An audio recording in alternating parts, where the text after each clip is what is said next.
Mayor Vijayalakshmi కార్యాలయంలో దొంగల ముఠా ఉన్నారని ఆరోపణ చేయొచ్చు. ఇంత తీవ్ర ఆరోపణ చేయొచ్చు. దొంగల ముఠా ఉన్నారు, వాస్తవమే చెప్తున్నా. నేను అడుగుతున్నా, జిహెచ్ఎంసీలో ఏ పని సరిగ్గా నడుస్తుంది? కుక్కల సమస్య బాగుందా?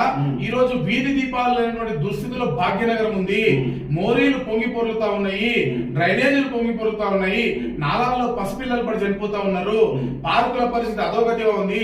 ప్రజల ఫిట్నెస్ పైన అంటే ఓపెన్ ఎయిర్ జిమ్స్ కానివ్వండి, స్పోర్ట్స్ ఎక్విప్మెంట్ మీద కానీ యువత మత్తు బారిన పడకుండా ఈ రోజు ఆడాల్సినటువంటి స్టేడియం, కట్టాల్సినటువంటి స్టేడియంలు, వాళ్ళు ఆడుకోవాల్సినటువంటి స్థలాలు ఎక్కడా లేవు, స్పోర్ట్స్ కాంప్లెక్స్ లేవు. టౌన్ ప్లానింగ్ మీద పందికొక్కుల్లా పడి వేస్తా ఉన్నారు వీళ్ళంతా. మేయర్ కార్యాలయం తెల్లారి లేస్తే ఏ అధికారిని ట్రాన్స్ఫర్ చేయించి వాళ్ళ దగ్గర ముడుపులు తీసుకోవాలా, ఏ టౌన్ ప్లానింగ్ సెటిల్మెంట్ చేసుకోవాలన్నటువంటి పనిలోనే ఉన్నారు తప్ప ఈ రోజు మేయర్ కి ఏదైనా రైట్ ఫీడింగ్ ఇచ్చిర్రా? ఈ రోజు మేయర్ కి ఏదైనా అవగాహన అనే సవాల్ విసురుతున్నా.